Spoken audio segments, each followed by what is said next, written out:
नमस्कार साथियों, स्वागत है आपका अपने यूट्यूब चैनल में।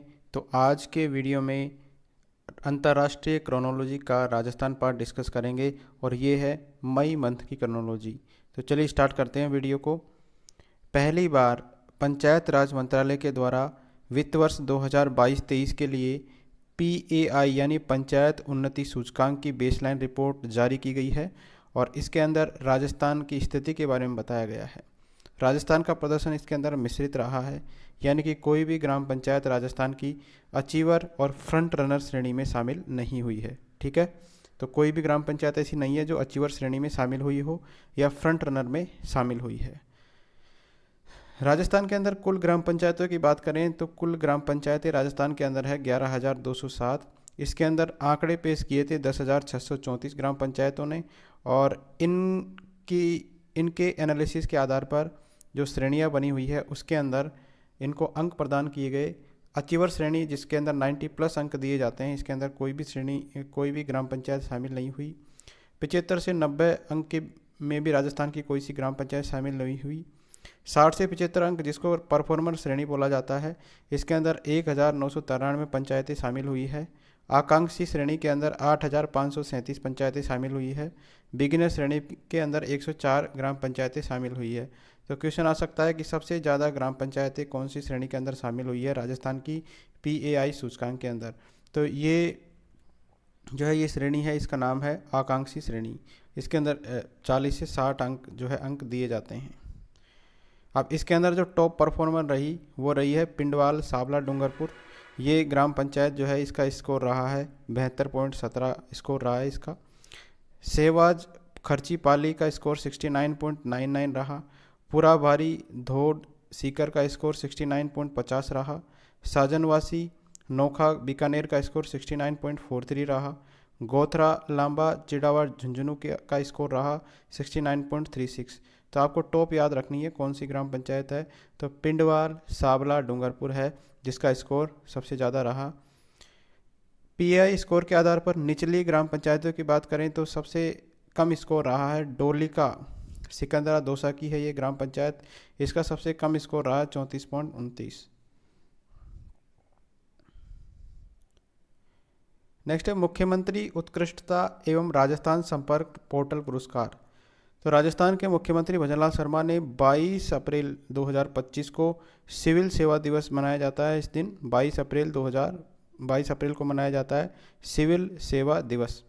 तो इसके अवसर पर मुख्यमंत्री उत्कृष्टता पुरस्कार यानी चीफ मिनिस्टर्स एक्सीलेंस अवार्ड दिए हैं।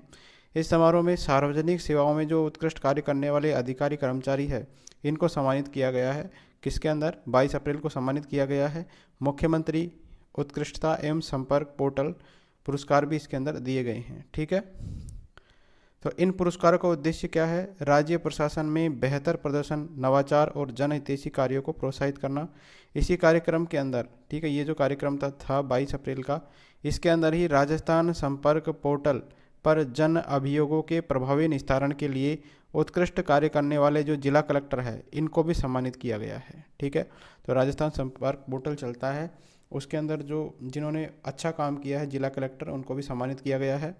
कुल 9 जिला कलेक्टरों को राजस्थान संपर्क पोर्टल पर शिकायतों के त्वरित एवं संतोषजनक समाधान के लिए जो है पुरस्कृत किया गया है। कितने जिला कलेक्टरों को? 9 जिला कलेक्टरों को सम्मानित किया गया है। नेक्स्ट इम्पोर्टेंट है, रेलवे स्टेशन पर जो सौर ऊर्जा लगती है इसकी स्थापना के अंदर राजस्थान शीर्ष पर है पूरे देश के अंदर।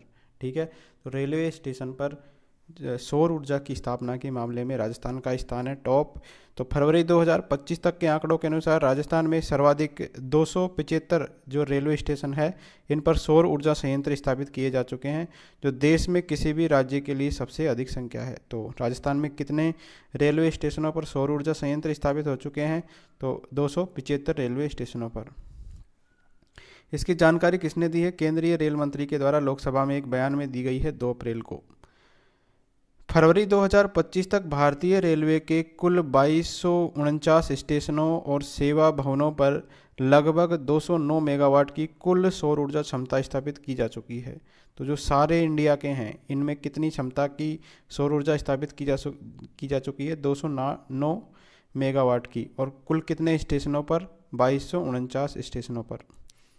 भारतीय रेलवे के द्वारा रिन्यूएबल एनर्जी को अपनाने के लिए round the clock power model अपनाया जा रहा है। कौन सा model? Round the clock power, जिसमें सौर ऊर्जा और पवन ऊर्जा दोनों शामिल है। रेलवे स्टेशनों पर सौर ऊर्जा संयंत्र लगाने वाले शीर्ष 5 राज्य याद रखिए। पहला हमारा राजस्थान ही है, 275 पे लगा रखे हैं सौर ऊर्जा संयंत्र। महाराष्ट्र 270, तीसरे पे है पश्चिम बंगाल जिसने 237 रेलवे स्टेशनों पर लगा रखे हैं। उत्तर प्रदेश 204 और आंध्र प्रदेश 198। नेक्स्ट है प्रशासनिक इकाइयों में सुधार के लिए एक समिति गठित हुई है।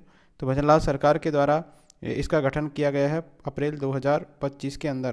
तो प्रशासनिक इकाइयों के सुधार के लिए ये की गई है समिति गठित। अध्यक्ष की बात करें तो राज्य सरकार के द्वारा गठित इस राज्य प्रशासनिक इकाई पुनर्गठन सलाहकार समिति का अध्यक्ष पूर्व IAS ललित के पंवार को बनाया गया है। ध्यान रखिए समिति का नाम क्या है जो कि प्रशासनिक इकाइयों के सुधार के लिए बनाई गई है। तो इसका नाम याद रखिए, राज्य प्रशासनिक इकाई पुनर्गठन सलाहकार समिति। ठीक है, कमेटी का नाम है। इसके अध्यक्ष कौन है? जो है पूर्व IAS है ललित के पंवार। कार्य क्या रहेगा इसका? राजस्व के क्षेत्र में इकाइयों के पुनर्गठन से जुड़ी अनुशंसाएं ये करेगी। कार्यकाल कितना रहेगा? राजस्व विभाग के अधीन गठित समिति का कार्यकाल 6 माह है, और यानी कमेटी 6 माह में सरकार को रिपोर्ट देगी। तो ये कमेटी 6 महीने के लिए बनाई गई है। समिति के सदस्य की बात करें तो समिति में प्रमुख सचिव राजस्व है, निबंधक राजस्व मंडल और पूर्व RS राजनारायण शर्मा को इसका सदस्य बनाया गया है। तो आप अध्यक्ष याद रखिए, ललित के पंवार है इसके। राजस्थान को 2 रेल परियोजनाओं को 117.40 करोड़ स्वीकृत किए गए हैं राजस्थान के लिए। कितने? 117.40 करोड़। तो 2 परियोजनाएं राजस्थान के अंदर स्टार्ट होगी और ये स्वीकृत की गई है मेड़ता सिटी रास और पुष्कर मेड़ता के लिए। रेल मंत्रालय के द्वारा जारी की गई स्वीकृति का उद्देश्य इन परियोजनाओं के कार्यों को गति प्रदान करना है।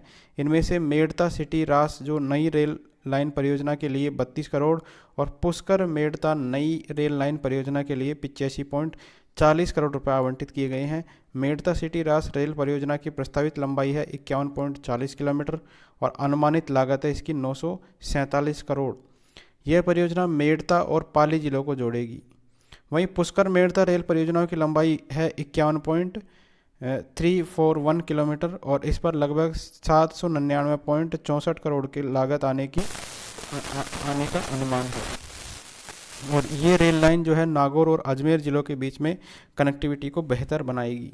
ठीक है, अब ये जो दोनों परियोजनाएं हैं ये कवच से लैस होगी। कवच 4.0 जो है इससे लैस होगी।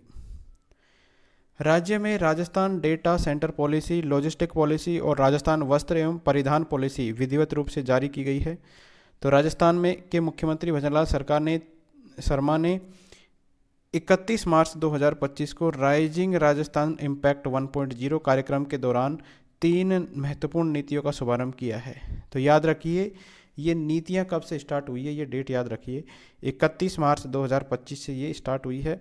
इसका उद्देश्य है राज्य को निवेश, उद्योग और डिजिटल बुनियादी ढांचे के क्षेत्र में अग्रणी बनाना। तो पहली पॉलिसी लॉन्च हुई है, ये है राजस्थान लॉजिस्टिक पॉलिसी 2025। इस नीति का उद्देश्य राज्य में लॉजिस्टिक और आपूर्ति श्रृंखला को सुदृढ़ बनाना है। यह नीति औद्योगिक विकास को प्रोत्साहित करने, कनेक्टिविटी बढ़ाने और निवेशकों को आकर्षित करने के लिए बनाई गई है। इसके तहत multi modal logistic hub, warehousing zone और परिवहन अवसंरचना के विकास पर विशेष ध्यान दिया जाएगा। दूसरी पॉलिसी है राजस्थान डेटा सेंटर पॉलिसी। इस नीति के माध्यम से राज्य में विश्व स्तरीय डेटा सेंटर इकोसिस्टम विकसित करने का टारगेट है। मुख्यमंत्री भजनलाल शर्मा ने 20,000 करोड़ के निवेश का इसके अंदर टारगेट रखा है। नीति में डेटा सेंटर कंपनियों को भूमि, स्टाम्प ड्यूटी, बिजली शुल्क, ब्याज अनुदान, ग्रीन सॉल्यूशन के लिए विशेष प्रोत्साहन दिए जाएंगे। इससे राज्य में डिजिटल बुनियादी ढांचे का विकास होगा और रोजगार के नए अवसर भी बनेंगे। तो डेटा सेंटर पॉलिसी भी बनाई गई है। राजस्थान टेक्सटाइल और परिधान नीति 2025। इस नीति का उद्देश्य है राज्य में वस्त्र और परिधान उद्योग को बढ़ावा देना। इसके तहत राज्य में टेक्सटाइल पार्कों की स्थापना करना, निर्यात को प्रोत्साहन देना, कारीगरों को प्रशिक्षण और वित्तीय सहायता प्रदान इसके अंतर्गत की जाएगी। यह नीति राज्य को वस्त्र उद्योग के क्षेत्र में एक प्रमुख केंद्र बनाने में सहयोग करेगी। इन तीनों नीतियों के माध्यम से राज्य सरकार का लक्ष्य क्या है? 2030 तक राज्य की अर्थव्यवस्था को 350 बिलियन तक पहुंचाना। तो ध्यान रखिए, क्वेश्चन अभी एग्जाम में भी आया था कि कितने बिलियन तक पहुंचाना है अर्थव्यवस्था को। तो 350 बिलियन तक राजस्थान की अर्थव्यवस्था को 2030 तक पहुंचाना है, ये टारगेट है सरकार का। मुख्यमंत्री ने इन नीतियों को डिजिटल राजस्थान और विकसित भारत 2047 के विजन की दिशा में एक महत्वपूर्ण कदम बताया है। तो ये एक महत्वपूर्ण कदम है डिजिटल राजस्थान और विकसित भारत 2047 के विजन को लेकर। नेक्स्ट है मुख्यमंत्री राष्ट्रीय योजना अब मुख्यमंत्री लाडो प्रोत्साहन योजना कहलाएगी। तो पहले इसका नाम था मुख्यमंत्री राष्ट्रीय योजना, अब इसका नाम हो जाएगा मुख्यमंत्री लाडो प्रोत्साहन योजना। ठीक है, इसमें जो प्रोत्साहन राशि अब कितनी हो गई है, 1.5 लाख। तो इतना ही याद रखिए, 1.5 लाख राशि हो गई है और मुख्यमंत्री लाडो प्रोत्साहन योजना इसका नाम कर दिया गया है। 1 अप्रैल 2025 से राजस्थान सरकार ने मुख्यमंत्री राष्ट्रीय योजना का नाम बदल के लाडो प्रोत्साहन योजना कर दिया है और इसके तहत दी जाने वाली जो प्रोत्साहन राशि है इसको 1 लाख से बढ़ाकर 1.5 लाख कर दिया है। तो पहले 1 लाख थी, इसको बढ़ाकर कितना कर दिया है, 1.5 लाख रुपए। यह निर्णय मुख्यमंत्री भजनलाल शर्मा के द्वारा 2025-26 के बजट में मातृ एवं बाल स्वास्थ्य को सुदृढ़ करने के उद्देश्य से लिया गया है। प्रोत्साहन राशि, तो पहले इस योजना के तहत बेटियों को 50,000 की प्रोत्साहन राशि मिलती थी, जिसे बढ़ाकर 1 लाख कर दिया गया था। अब इसे बढ़ाकर कितना कर दिया गया है, 1.5 लाख। तो जब योजना स्टार्ट हुई थी इसकी राशि कितनी थी, 50,000 रुपये थी, फिर 1 लाख किया गया है और अब है 1.5 लाख। तो इसके लाभार्थी कौन कौन है, राजस्थान की मूल निवासी बालिकाएं हैं इसमें, जिनका जन्म राजकीय चिकित्सा संस्थान या जननी सुरक्षा योजना से संबद्ध निजी जो हॉस्पिटल है उसके अंदर हुआ है, तो वो इसके लाभार्थी रहेंगे। ये योजना सभी वर्गों की बालिकाओं के लिए है, चाहे वे सरकारी या निजी स्कूलों में पढ़ती हो। ठीक है, भुगतान का तरीका क्या रहेगा इसके अंदर, 1.5 लाख की राशि बालिका के जन्म से लेकर 21 साल की आयु और स्नातक होने तक 7 किस्तों के अंदर सीधे बैंक खाते में जमा की जाएगी। तो ये भी याद रखिए कि कितनी किस्तों में दी जाएगी, तो 7 किस्तों में ये राशि दी जाएगी लाडो प्रोत्साहन योजना के अंतर्गत। पहली किस्त इसके अंदर दी जाएगी बालिका के जन्म के समय, जो कि 5,000 रुपये की होगी। दूसरी किस्त बालिका के 1 वर्ष का टीकाकरण पूर्ण हो जाता है तब दी जाएगी 5,000 रुपये। तीसरी किस्त 10,000 रुपये की दी जाएगी पहली कक्षा में प्रवेश करने पर। चौथी किस्त बालिका के कक्षा 6 में प्रवेश करने पर दी जाएगी 15,000 रुपये। पाँचवीं किस्त है जो कि 20,000 रुपये है, 10th में प्रवेश लेने पर दी जाएगी।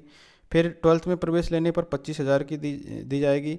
और 7वीं और अंतिम किस्त कब दी जाएगी, बालिका के स्नातक उत्तीर्ण करने पर। ठीक है, तो ग्रेजुएशन करने पर 7वीं किस्त दी जाएगी और 21 वर्ष की आयु पूर्ण करने पर 70,000 रुपये दिए जाएंगे। नेक्स्ट है मुख्यमंत्री के द्वारा निरामय राजस्थान अभियान की शुरुआत की गई है। तो 7 अप्रैल 2025 को विश्व स्वास्थ्य दिवस मनाया गया और इसके अवसर पर जयपुर के राजस्थान इंटरनेशनल सेंटर में निरामय राजस्थान अभियान का शुभारंभ किया गया है। इस अभियान का उद्देश्य प्रदेश में स्वास्थ्य सेवाओं को सुदृढ़ बनाना, बीमारियों की रोकथाम करना और जन स्वास्थ्य के प्रति जागरूकता बढ़ाना है। इसमें क्या क्या पहले की गई है ये इंपॉर्टेंट है। तो ये कब हुई है, 7 अप्रैल 2025 को। तो ईट राइट राजस्थान अभियान इसके अंदर स्टार्ट किया गया है। तो स्वास्थ्य के प्रति जागरूकता बढ़ाने और जंक फूड की जगह पौष्टिक आहार को प्रोत्साहित करने के लिए ईट राइट राजस्थान अभियान शुरू किया गया है। ठीक है, तो ये निरामय अभियान जब आयोजित किया गया है राजस्थान इंटरनेशनल सेंटर में। ठीक है, निरामय राजस्थान अभियान, इसका शुभारंभ किया गया कब, 7 अप्रैल 2025 को। और इसी के अंतर्गत ये पहले की गई है।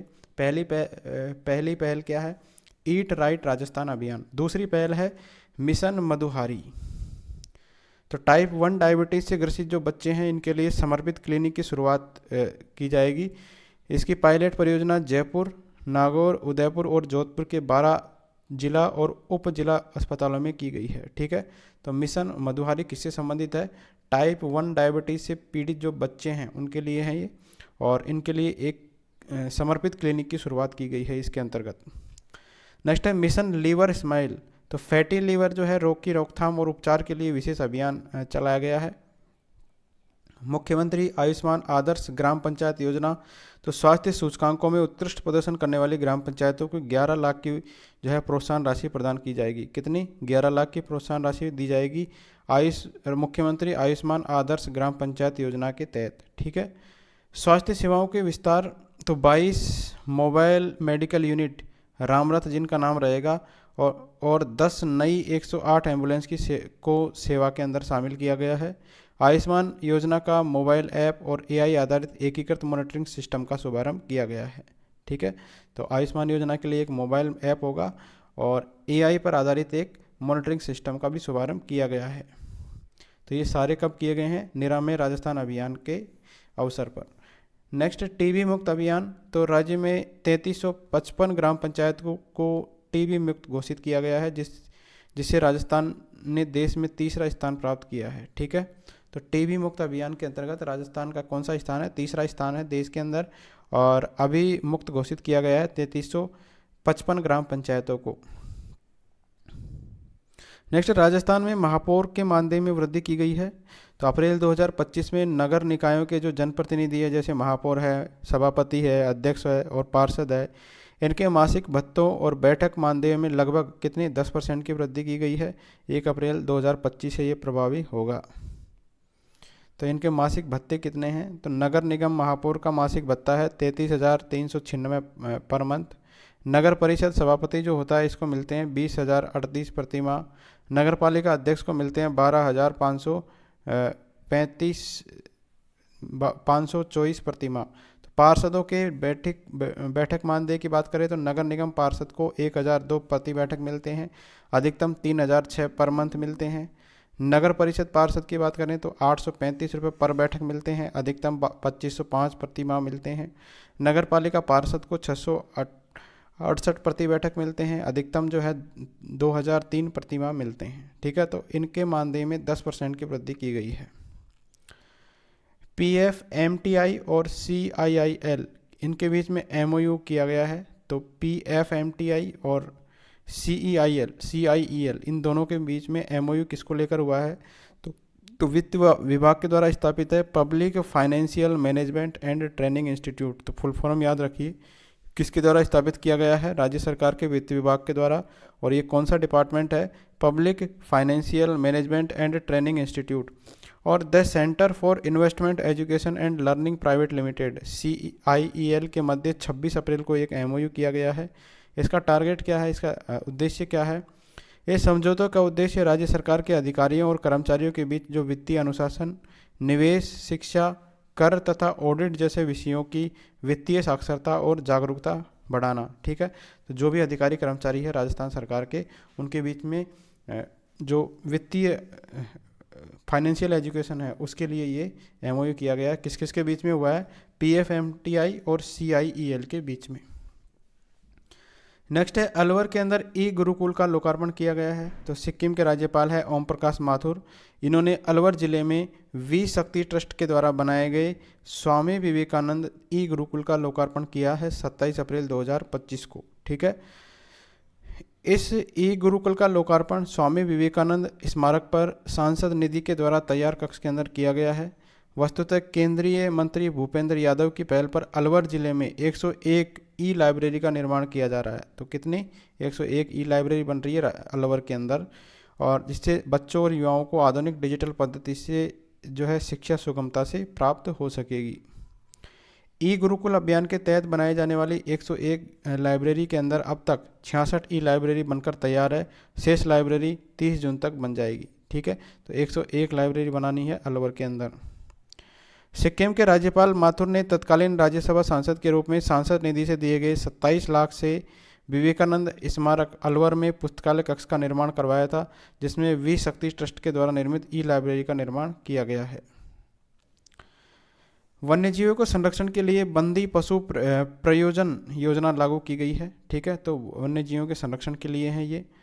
तो प्रदेश में वन्यजीवों के संरक्षण के लिए बंदी पशु प्रयोजन योजना यानी कैप्टिव एनिमल स्पॉन्सरशिप स्कीम शुरू की गई है। इस योजना के तहत अब आमजन जो है चिड़ियाघर, बायोलॉजिकल पार्क के वन्यजीव जो है उनको गोद ले सकेंगे, आमजन भी।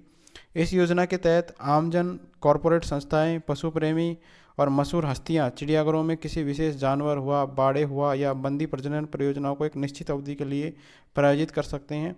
यह योजना राज्य भर के चिड़ियाघर और जैविक पार्कों के लिए बनाए जाने वाले भेड़िया, ग्रेट इंडियन बस्टर्ड और अन्य दुर्लभ और लुप्तप्राय प्रजातियों के संरक्षण में सहायता के लिए शुरू की गई है। यह परियोजना 1 माह से लेकर 5 वर्ष तक की अवधि के लिए ये जो है ये स्पॉन्सर कर सकते हैं।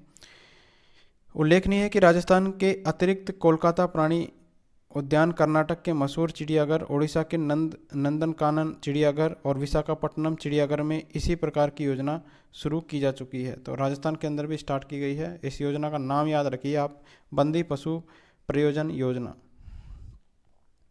Association of small and medium newspapers of India का राष्ट्रीय अधिवेशन हुआ है 26 से 27 अप्रैल 2025 को constitutional club of Rajasthan Jaipur के अंदर आयोजित हुआ है। ये association of small and medium newspapers of India का, ठीक है, ये 31वां था, इसका राष्ट्रीय अधिवेशन हुआ है। ये उद्घाटन किया है वासुदेव देवनानी ने, जो विधानसभा के अध्यक्ष हैं हमारे। इसमें सम्मान 5 दशक तक पत्रकारिता करने वाले 28 जो वरिष्ठ पत्रकार है, इनको इसके अंदर सम्मानित किया गया है। इसमें मरु राजस्थान साप्ताहिक के संपादक है आर के जैन, इनको भी सम्मानित किया गया है। इसका विमोचन अधिवेशन के दौरान एसोसिएशन की स्मारिका कलम कुंभ और अनुराग शर्मा का काव्य संग्रह गूंजता एकांत का विमोचन भी किया गया है। ठीक है, तो इसके अंदर ये 2 काव्य संग्रह है, एक तो स्मारिका है कलम कुंभ और एक है अनुराग शर्मा का काव्य संग्रह गूंजता एकांत। ठीक है, इसका विमोचन भी किया गया है। राष्ट्रीय पोषण पखवाड़ा में राजस्थान देश में शीर्ष पर है। ठीक है, वर्ष 2025 के राष्ट्रीय पोषण पखवाड़ा के अंदर राजस्थान ने राष्ट्रीय स्तर पर अपने पिछले प्रदर्शन यानी चौथी रैंक से सुधार करते हुए पहला स्थान प्राप्त किया है। तो इम्पोर्टेंट है, राष्ट्रीय पोषण पखवाड़ा में राजस्थान कौन से नंबर पे है? पिछली बार चौथी नंबर पे था, अब है पहले नंबर पे है। राष्ट्रीय पोषण पखवाड़ा 8 से लेकर 22 अप्रैल 2025 को ये आयोजित किया गया है। ठीक है, तो ये भी पूछ सकता है कब आयोजित किया गया है राष्ट्रीय पोषण पखवाड़ा, तो 8 से लेकर 22 अप्रैल तक। इस बार राजस्थान के मुकाबले छत्तीसगढ़ 9 लाख एंट्रीज से पीछे छूट गया है। गतिविधियों की एंट्रीज इसमें पहले स्थान पर रहे राजस्थान के 33 जिलों के द्वारा इस बार जो है 1,18,60,962 गतिविधियों की एंट्रीज की गई है। ठीक है, तो 1 करोड़ से ज़्यादा एंट्रीज है ये। राजस्थान के 33 जिलों के द्वारा 25 अप्रैल 2025 तक की गतिविधियों के अनुसार चूरू जो है पहले स्थान पर है, इसमें सबसे ज़्यादा एंट्रीज हुई है। इसके बाद में दूसरे नंबर पे है गंगानगर, तीसरे पे है हनुमानगढ़, चौथे पे है टोंक और 5वें पे है बीकानेर। दूसरे स्थान पर छत्तीसगढ़ रहा जिसमें 1,09,00,000 की एंट्रीज की गई है। महाराष्ट्र जो है 36 जिलों के द्वारा गतिविधियों की एंट्रीज के साथ में तीसरे स्थान पर रहा है। ठीक है, राष्ट्रीय पोषण पखवाड़ा जो है भारत सरकार के द्वारा चलाई जा रही पोषण अभियान का एक महत्वपूर्ण घटक है। इसका उद्देश्य क्या है? देश में जन आंदोलन के माध्यम से पोषण के प्रति जागरूकता फैलाना है। पोषण पखवाड़ा 2025 की थीम क्या थी? तो 4 प्रमुख पहलुओं पर यह केंद्रित रही है। तो पोषण पखवाड़े की थीम भी पूछ सकता है कि कौन कौन सी थीम है। तो 4 पहलू है इसके अंदर। जीवन के पहले 1000 दिन, नवजात से लेकर 2 वर्ष तक का समय अत्यंत महत्वपूर्ण होता है। तो पोषण ट्रैकर में लाभार्थी मॉड्यूल का प्रचार प्रसार, CMAM मॉड्यूल के माध्यम से कुपोषण का समुदाय आधारित प्रबंधन और बचपन में मोटापे से निपटने के लिए स्वस्थ जीवन शैली को बढ़ावा, ये जो है इसकी पहलू है, 4 प्रमुख पहलू है। उद्देश्य है समाज के प्रत्येक वर्ग है, विशेषकर महिलाएं और बच्चे हैं, इनमें संतुलित और पौष्टिक आहार की जानकारी को देना। आंगनबाड़ी सेवाएं, स्वास्थ्य कार्यक्रम और शिक्षा विभागों के साथ मिलकर व्यवस्थित समन्वय से पोषण के अंदर सुधार करना। तो ध्यान रखिए, राष्ट्रीय पोषण पखवाड़े के अंदर राजस्थान पहले नंबर पे है। किसका पार्ट है ये है पोषण अभियान जो राजस्थान भारत सरकार द्वारा चलाया जा रहा है, उसका ही पार्ट है। मलेरिया उन्मूलन में राजस्थान राष्ट्रीय स्तर पर कैटेगरी 1 के अंदर शामिल हो गया है। ठीक है, फर्स्ट कैटेगरी के अंदर शामिल हुआ है राजस्थान। तो केंद्रीय स्वास्थ्य मंत्रालय ने मलेरिया उन्मूलन की दिशा में राजस्थान को राष्ट्रीय स्तर पर कैटेगरी 1 की श्रेणी में वर्गीकृत किया है। कैटेगरी 1 में वे राज्य आते हैं जिनकी वार्षिक पैरासाइट इंसिडेंट API 1 से कम है। इस प्रकार राजस्थान के समस्त जिलों में API कितनी है? 1 से कम है। मलेरिया रोकथाम के प्रयास, तो प्रदेश में 1 अप्रैल 2025 से मलेरिया क्रैश कार्यक्रम चलाया जा रहा है। कब से? 1 अप्रैल से कौन सा कार्यक्रम चलाया जा रहा है मलेरिया को लेकर? मलेरिया क्रैश कार्यक्रम। इसके तहत anti larva, source reduction, focal spray, fogging आदि गतिविधियां की जा रही है। मलेरिया से ज़्यादा प्रभावित एवं हाई रिस्क 9 जिले हैं, उसके अंदर चिकित्सा विभाग के द्वारा 2 चरण में इंडोर रेजिडुअल स्प्रे करवाया जाएगा। इन जिलों में अलवर, बालोतरा, बाड़मेर, बीकानेर, जैसलमेर, प्रतापगढ़, सलूंबर, श्रीगंगानगर और उदयपुर शामिल है। तो ये 9 जिले हैं जहां पर 2 बार इंडोर रेजिडुअल स्प्रे करवाया जाएगा। 25 अप्रैल 2025 को विश्व मलेरिया दिवस मनाया गया है। कब? 25 अप्रैल को। इसकी थीम याद रखनी है, मलेरिया का अंत, पुनर्कल्पना और पुनर्जागृति इसकी थीम थी। प्रदेश में वर्ष 2024 में मलेरिया रोगियों की संख्या जो है 2213 थी, वहीं 25 अप्रैल 2025 तक मात्र 59 मलेरिया की केस सामने आए हैं। इसका मतलब ये है कि बहुत अधिक जो है गिरावट दर्ज की गई है मलेरिया के केस में। वैदिक संस्कार एवं शिक्षा बोर्ड के गठन को मंजूरी दी गई है। राजस्थान सरकार ने प्रदेश में वैदिक संस्कार एवं शिक्षा बोर्ड के गठन की 16 अप्रैल 2025 को मंजूरी दी है। बोर्ड की संरचना क्या रहेगी? बोर्ड में कुल 22 सदस्य शामिल होंगे। इसमें से 10 जो है गैर सरकारी होंगे और 12 सरकारी पदेन सदस्य होंगे। तो 22 सदस्य का ये बोर्ड रहेगा। और ये कौन सा बोर्ड होगा? वैदिक संस्कार एवं शिक्षा बोर्ड। इसका प्रशासनिक विभाग होगा संस्कृत शिक्षा विभाग। और इसके अंदर 10 गैर सरकारी सदस्यों में से 7 सदस्यों की नियुक्ति के आदेश जारी किए जा चुके हैं। इनका कार्यकाल कितने साल का होगा? 3 साल का इनका कार्यकाल रहेगा। इसके अध्यक्ष है गणेशी लाल सुथार। सदस्य है इसके professor Rajendra Prasad Mishra, doctor Kailash Chaturvedi, professor Narpat Singh Rathore, Ramesh Chandra Sharma, Bhavani Shankar Sharma और प्रोफेसर हरेंद्र छीपा। ठीक है, तो हरेश्वर छीपा है। इसके 7 सदस्यों को की नियुक्ति के आदेश जारी कर दिए गए हैं 10 सदस्यों में से, और इनका कार्यकाल रहेगा 3 साल का। इसका कार्य क्या रहेगा? प्रदेश में पहली बार गठित यह बोर्ड वेदों में जो निहित ज्ञान विज्ञान है इसके प्रचार प्रसार का कार्य करेगा। बोर्ड राज्य में सभी वैदिक विद्यालयों और वैदिक संस्थानों के संचालन की देखरेख करेगा, जिसमें संभाग स्तर पर नव स्थापित मॉडल वैदिक विद्यालय और 3 वैदिक गुरुकुल इसके अंदर शामिल है। उनके पाठ्यक्रम और परीक्षा प्रणाली का प्रबंधन भी ये करेगा।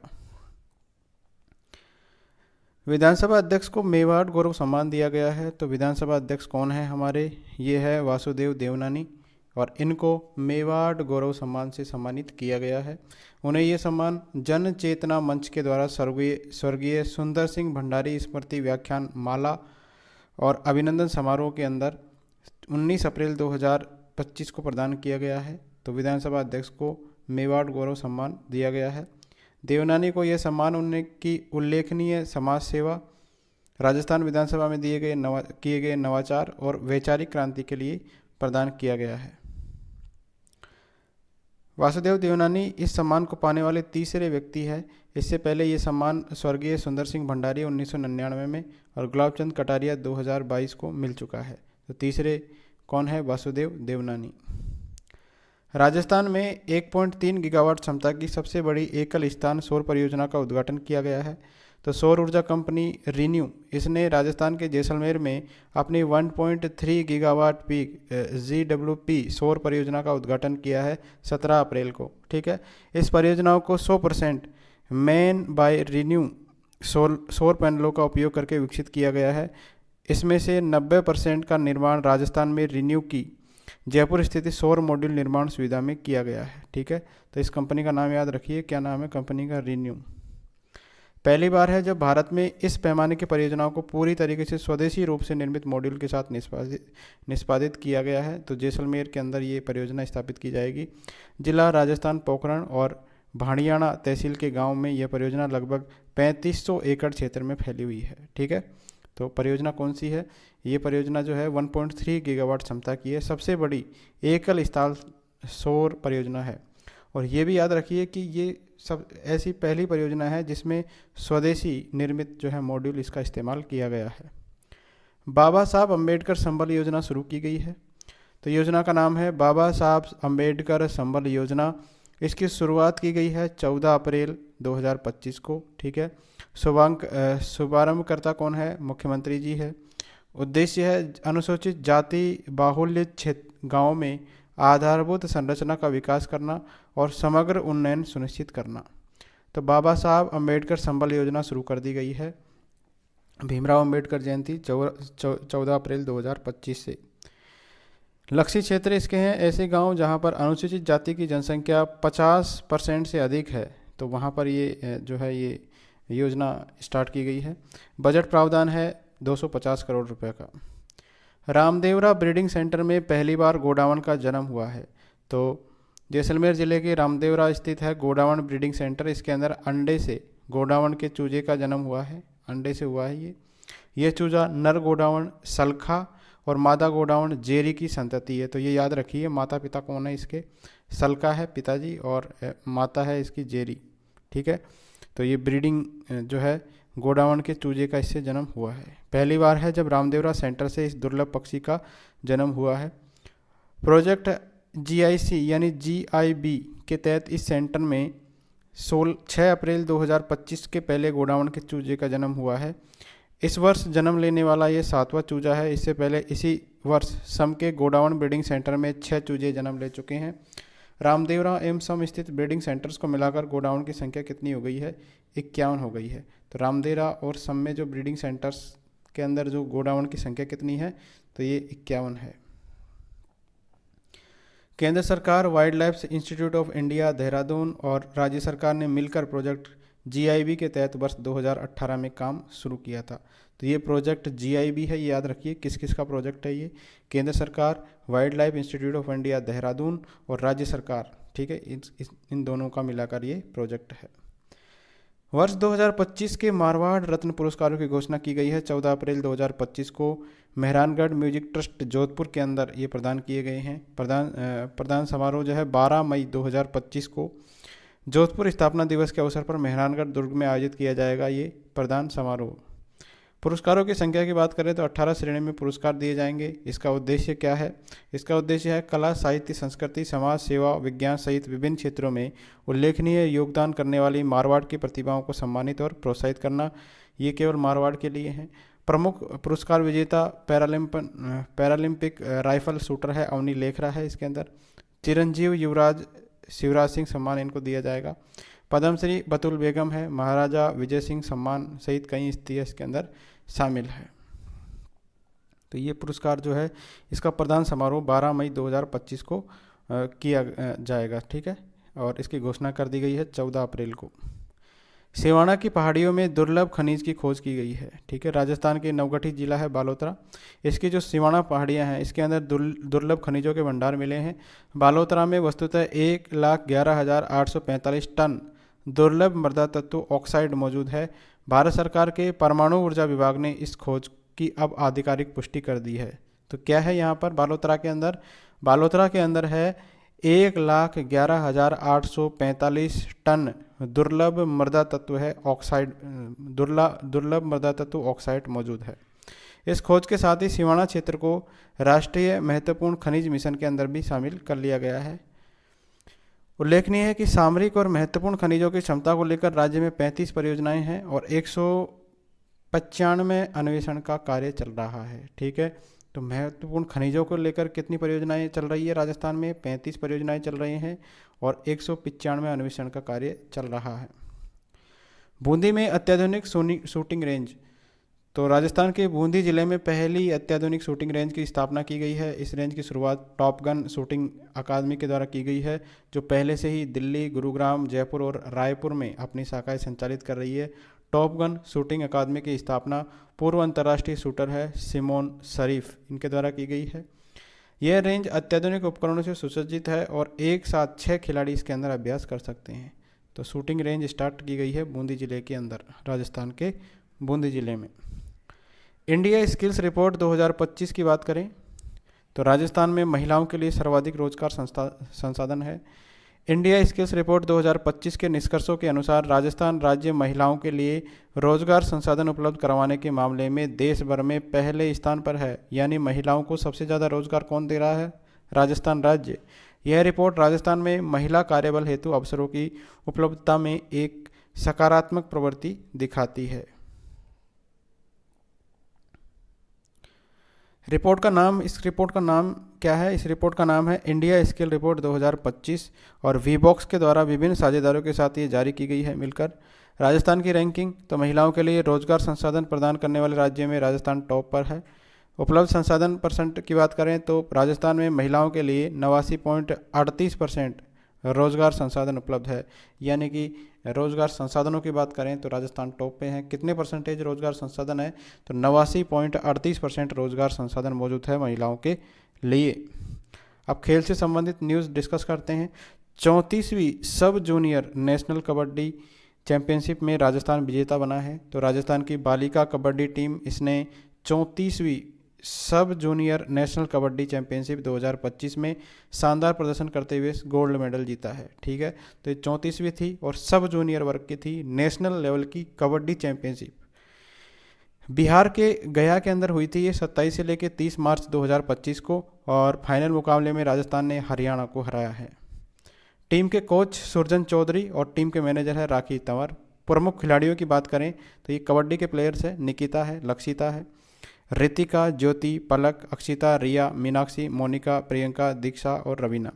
राजस्थान की बालक टीम ने इस प्रतियोगिता में कांस्य पदक, तो बालिका टीम ने गोल्ड मेडल जीता है और बालक टीम ने कांस्य पदक जीता है।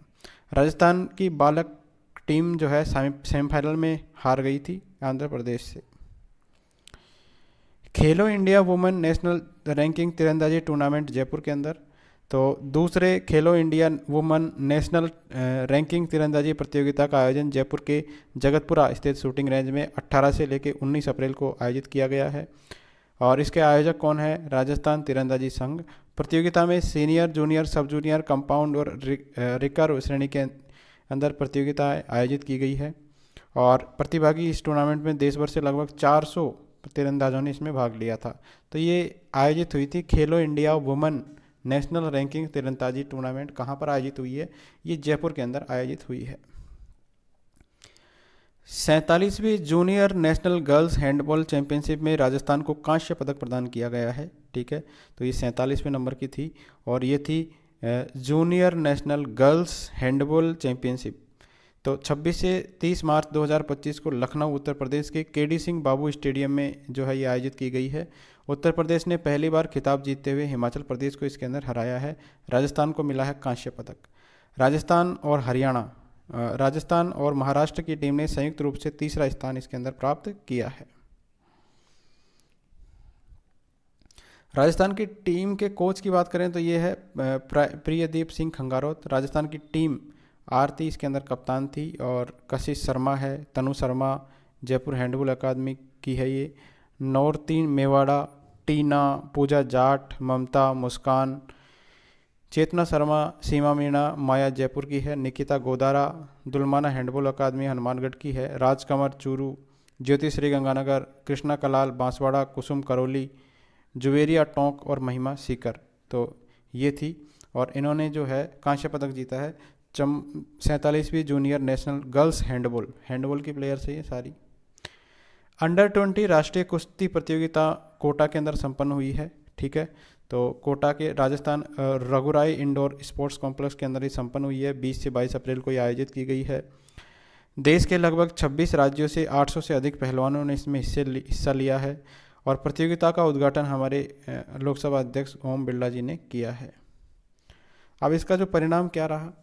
कोटा में आयोजित अंडर 20 राष्ट्रीय कुश्ती प्रतियोगिता में हरियाणा ने कुल 16 स्वर्ण पदक जीतकर फ्री स्टाइल, ग्रीको रोमन और महिला कैटेगरी के अंदर टीम चैंपियनशिप ट्रॉफी अपने नाम की है। तो हरियाणा टॉप पे रहा है। दिल्ली ने कुल 6 स्वर्ण पदक के साथ दूसरा स्थान हासिल किया है। उत्तर प्रदेश ने 3 स्वर्ण पदक के साथ तीसरा स्थान हासिल किया है। मेज़बान हमारा राजस्थान, इसको प्रतियोगिता में 1 स्वर्ण और 7 कांस्य पदक से संतोष करना पड़ा है। अब विजेता कौन कौन है देखिए। स्वर्ण पदक जो विजेता है ये महत्वपूर्ण है, तो ये है स्वर्ण पदक विजेता Anuj Kumar Bishnoi, free style 61 KG के अंदर इन्होंने गोल्ड मेडल जीता है। तो याद रखिए अनुज कुमार बिश्नोई इन्होंने गोल्ड मेडल जीता है और ये है 61 केजी फ्री स्टाइल के अंदर राजस्थान के खिलाड़ी है ये।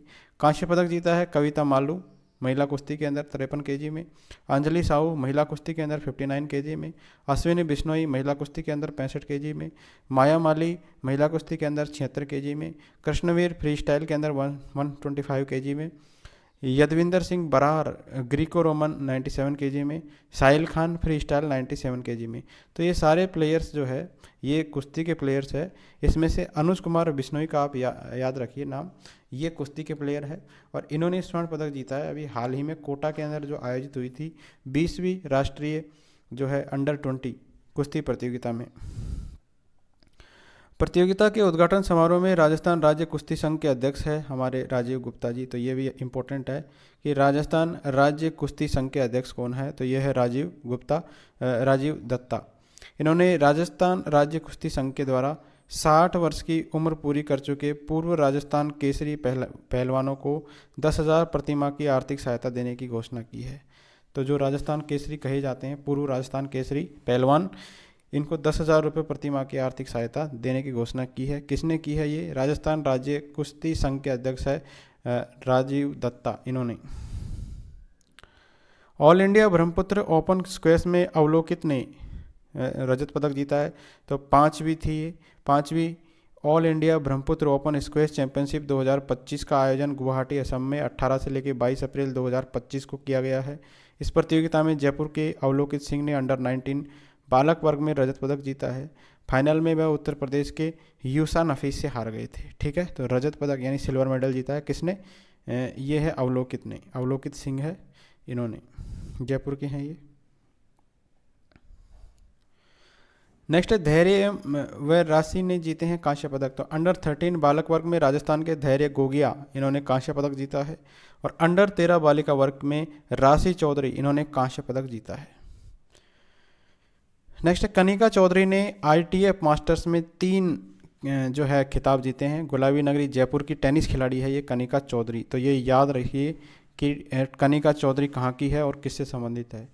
कनिका चौधरी है टेनिस की प्लेयर और ये है रहने वाली कहाँ की है? जयपुर की है। इन्होंने जे क्लब कोर्ट्स में आयोजित 400 ITF मास्टर्स टेनिस प्रतियोगिता में तिहरे यानी 3 खिताब हासिल किए हैं।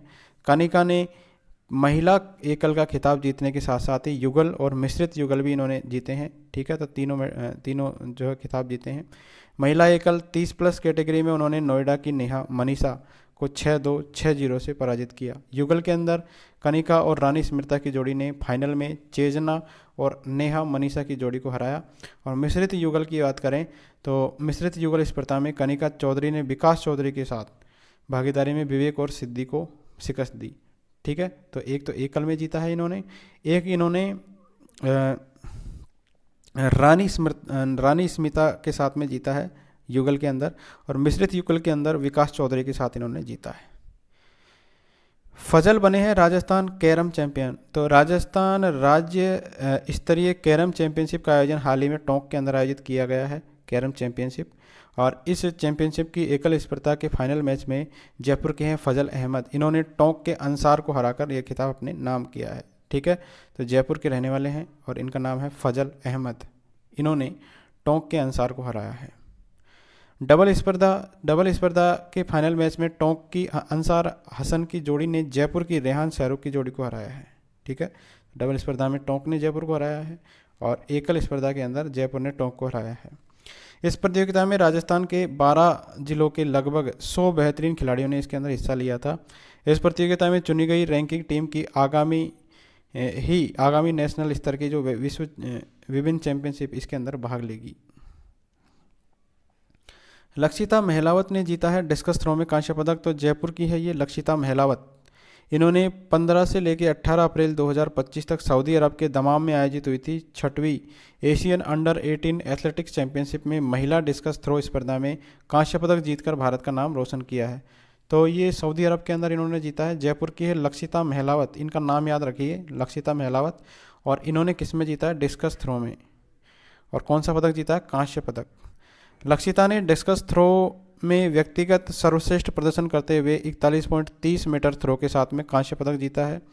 इस स्पर्धा का स्वर्ण पदक चीन की मान चेनी ने और रजत पदक चीन की ही झाओ अंजी ने जीता है। ठीक है, तो राजस्थान के जयपुर की है लक्षिता महलावत डिस्कस थ्रो और इन्होंने कांस्य पदक जीता है।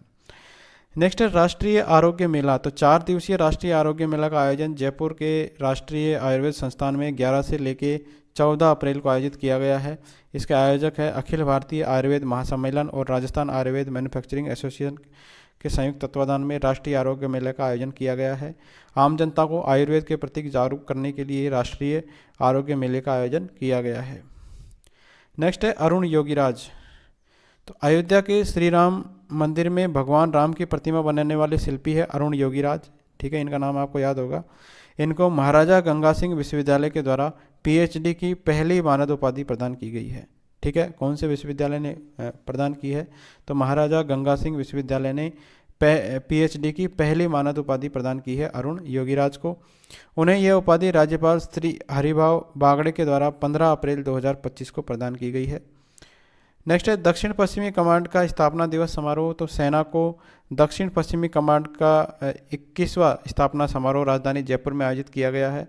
ठीक है, दक्षिण पश्चिमी कमांड का था ये और 21वां स्थापना दिवस था और इसका समारोह जो है आयोजित किया गया है जयपुर के अंदर।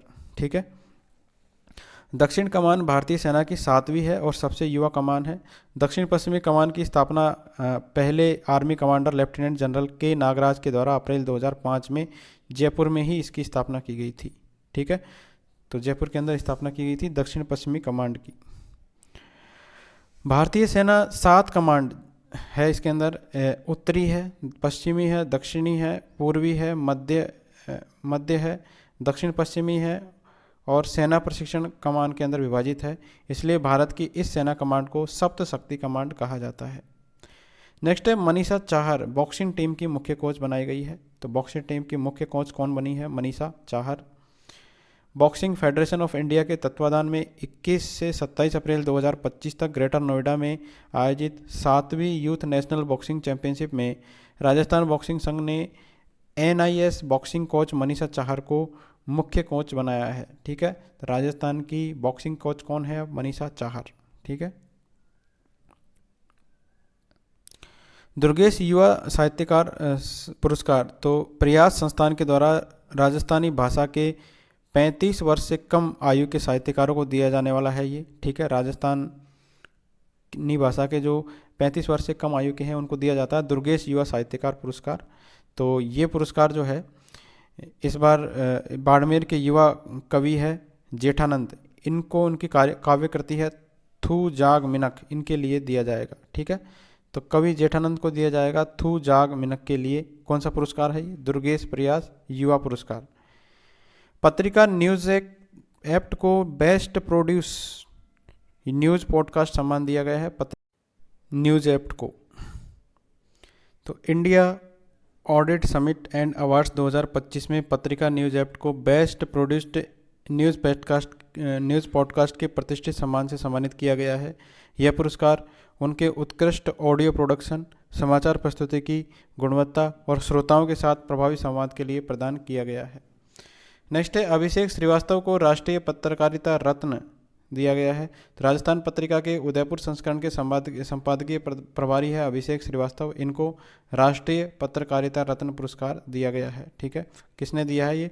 जनार्दन राय नागर राजस्थान विश्वविद्यालय की ओर से पंडित मदन मोहन मालवीय राष्ट्रीय पत्रकारिता रत्न से इनको सम्मानित किया गया है। इनका नाम है अभिषेक श्रीवास्तव। ये राजस्थान पत्रिका के उदयपुर संस्करण के संपादकीय प्रभारी है। नेक्स्ट है अनुराग चुने गए हैं WMF के यंग ग्लोबल लीडर। ठीक है, अनुराग है इनका नाम। तो जयपुर राजस्थान के किशनगढ़ के रहने वाले हैं 34 वर्षीय अनुराग मालू। इनको WEF यानी वर्ल्ड इकोनॉमिक फोरम ने वर्ष 2025 के लिए यंग ग्लोबल लीडर चुना है। यह सम्मान उन्हें उनकी विभिन्न क्षेत्रों में 15 वर्षों की उपलब्धि, सामाजिक प्रभाव और सतत विकास के प्रति उनके समर्पण के लिए प्रदान किया है। जयपुर के गोल्फर है ओजस्विनी, इन्होंने 6वां राष्ट्रीय खिताब जीता है। अहमदाबाद के सवीले गोल्फ कोर्स में जयपुर की गोल्फर है ओजस्विनी सारस्वत, इन्होंने 6वां राष्ट्रीय खिताब जीता है। इसके अलावा Ojaswini US kids golf world championship 2024 में दूसरे स्थान पर रही थी। ठीक है, तो जयपुर की गोल्फर है, इनका नाम है ओजस्विनी। ठीक है, इन्होंने 6वां राष्ट्रीय खिताब जीता है अहमदाबाद में। दीपेंद्र सिंह खंगारोत राजस्थान के तीरंदाजी संघ के अध्यक्ष चुने गए हैं दीपेंद्र सिंह खंगारोत। तो राजस्थान तीरंदाजी संघ ने 30 मार्च 2025 को धौलपुर में संपन्न चुनाव में जयपुर के हैं दीपेंद्र सिंह खंगारोत को अध्यक्ष और धौलपुर के सुरेंद्र सिंह गुर्जर को महासचिव पद के लिए चुना है।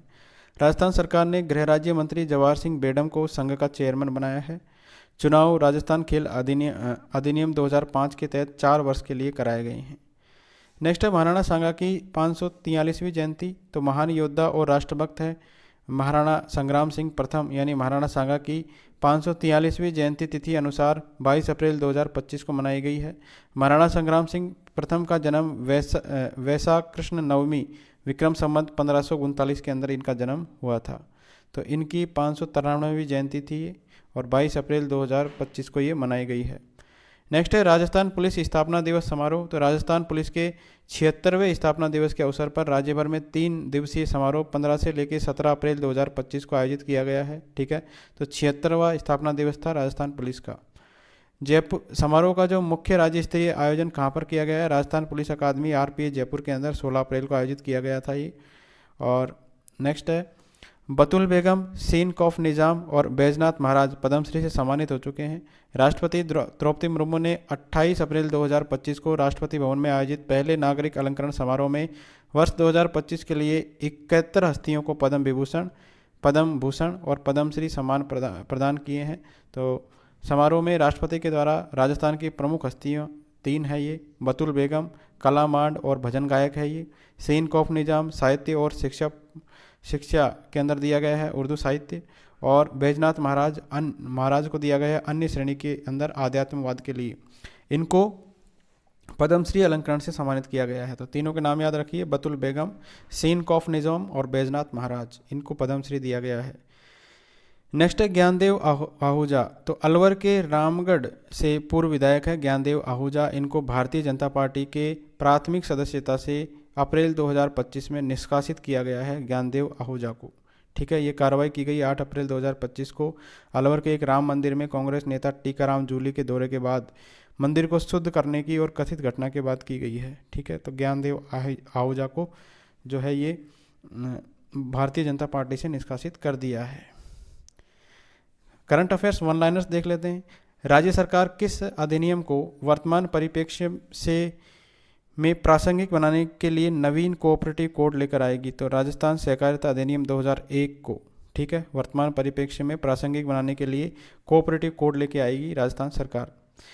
नेक्स्ट है वन पर्यावरण एवं जलवायु परिवर्तन विभाग ने प्रदेश में हरियालो राजस्थान अभियान के अंतर्गत इस वित्तीय वर्ष में कितने पौधे लगाने का टारगेट रखा है? तो इस वित्तीय वर्ष में रखा है 10 करोड़ पौधे लगाने का। ठीक है, कौन सा अभियान है ये है हरियालो राजस्थान अभियान।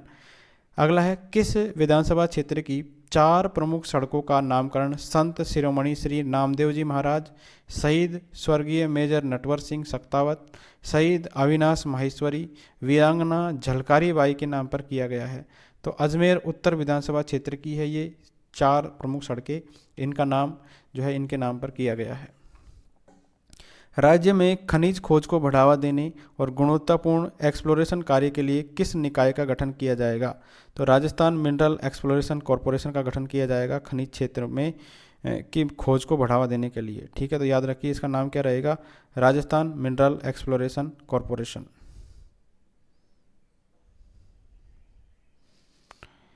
नेक्स्ट है हाजी गनी बाबा कप टूर्नामेंट का कौन सा संस्करण 23 अप्रैल 2025 से रेलवे क्रिकेट ग्राउंड पर शुरू हुआ है?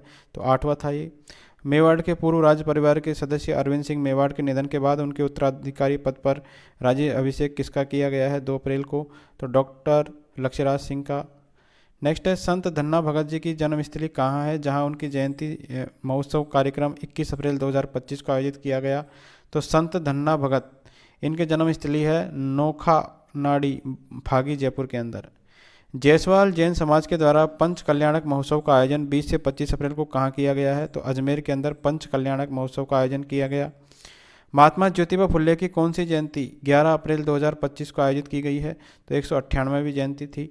3 बार के विधायक वरिष्ठ भाजपा नेता किशनाराम नाई, इनका 7 अप्रैल 2025 को निधन हो गया। किस सीट से विधायक रहे थे ये? तो श्री डूंगरगढ़ बीकानेर से ये विधायक रहे थे। ये थे किशनाराम नाई। राजस्थान स्थापना दिवस समारोह एवं भारत सरकार के राष्ट्रीय सिंधी भाषा संवर्धन परिषद की बैठक कहाँ आयोजित की गई, जिसमें शामिल होने के लिए राजस्थान विधानसभा अध्यक्ष वासुदेव देवनानी 7 से 8 अप्रैल को वहाँ गए थे? तो गोवा के अंदर आयोजित की गई थी ये, और ये राजस्थान स्थापना दिवस का समारोह था। ठीक है, तो 7 से 8 अप्रैल को कहाँ गए थे? ये गोवा गए थे। नेक्स्ट है पर्यटन विभाग की ओर से द ग्रेट इंडियन ट्रैवल बाजार 2025 का कौन सा संस्करण 4 से 6 मई 2025 को जयपुर में आयोजित किया गया? तो 14वां संस्करण था ये। प्रदेश के शिक्षा विभाग ने सीनियर सेकेंडरी स्कूलों में पूर्ववर्ती कांग्रेस सरकार के द्वारा सृजित किस पद को समाप्त कर दिया है? तो वाइस प्रिंसिपल का पद समाप्त कर दिया है।